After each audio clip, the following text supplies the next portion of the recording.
दोस्तों, आज की कहानी है बहू हम ठंडा खाना नहीं खाएंगे, नौकरी छोड़ दो। दोस्तों, कहानी शुरू करने से पहले अगर आपने हमारे चैनल को सब्सक्राइब नहीं किया है तो सब्सक्राइब कर लीजिए ताकि आपके पास पहुंचे हर नया वीडियो। नीतू और धीरज की शादी को कुछ महीने ही हुए थे। धीरज की एक बहन उमा शादीशुदा थी जो दुबई में रहती थी और वहीं पर एक अध्यापिका की कार्य करती थी। नीतू ने भी बीएड करी हुई थी और वह लखनऊ के एक सरकारी स्कूल में टीचर के पद पर कार्य कर रही थी। पर धीरज की माँ को अपनी बेटी की दुबई में जॉब करने का बहुत घमंड था। वह धीरज की शादी से पहले अपने हर रिश्तेदार को यही कहती रहती थी कि हमें लड़की तो अपनी बेटी उमा की तरह चाहिए जो किसी स्कूल में टीचर हो।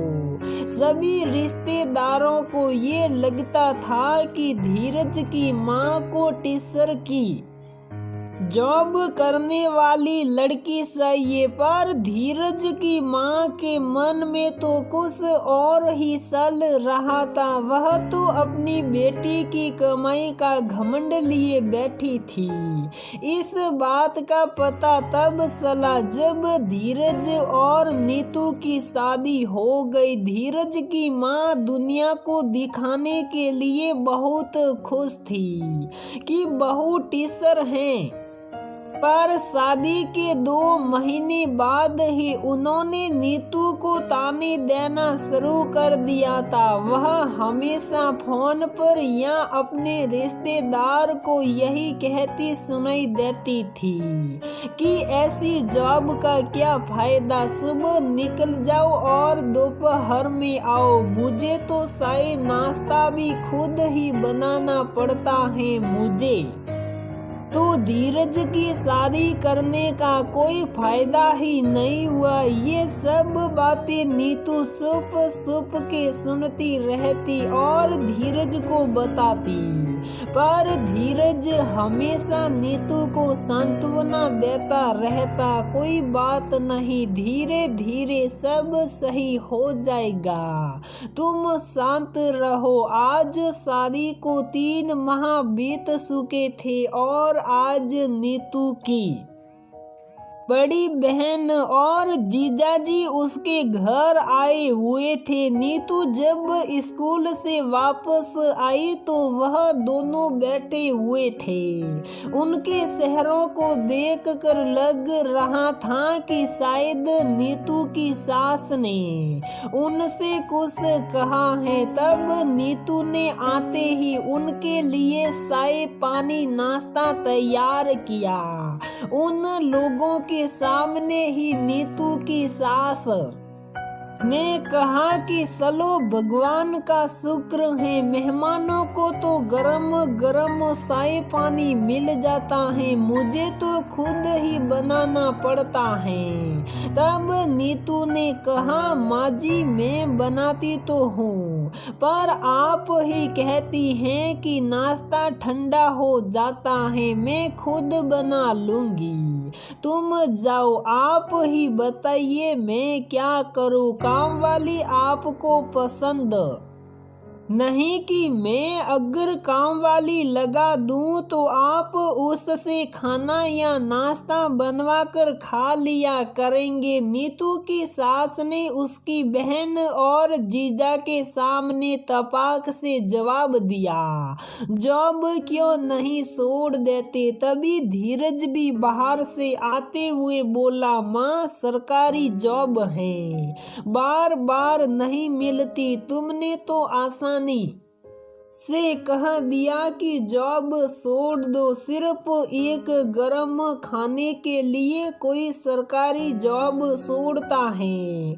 नीतू के बहन और जीजा वहीं पर बैठे सारी बातें सुन रहे थे। तब नीतू ने चुप होने में ही समझदारी समझी, पर शायद धीरज को अपनी माँ के ऊपर बहुत गुस्सा था, इसलिए उन्होंने बोल दिया कि माँ आप उमा को बोलो जॉब छोड़ दे। उसके सास ससुर भी तो रोज ठंडा खाना खाते हैं, उसकी तो प्राइवेट जॉब है, वह तुम्हें जवाब देगी सही। तभी धीरज की माँ ने तपाक से धीरज को जवाब दिया, तो तू नीतू को बोल उमा जितना कमा कर दिखाए तब मैं भी ठंडा खाना खा लूंगी। ये बात सुनकर नीतू को बहुत आश्चर्य हुआ कि उसकी सास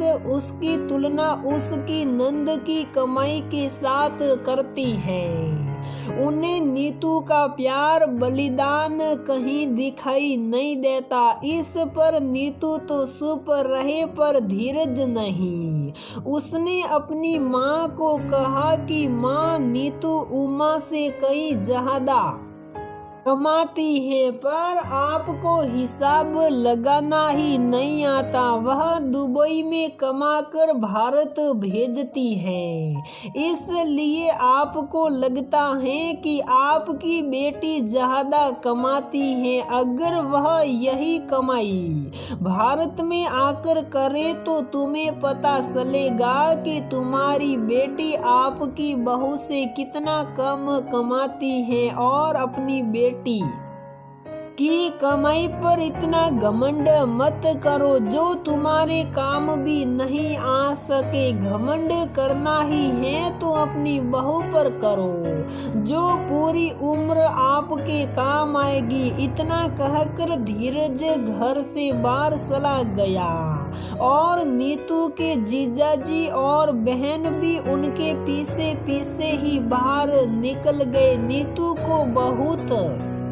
दुख था कि उसकी बहन और जीजा पहली बार उसके घर आए, तब भी उसकी सासू माँ ने उनके साथ बहुत ही गलत व्यवहार किया।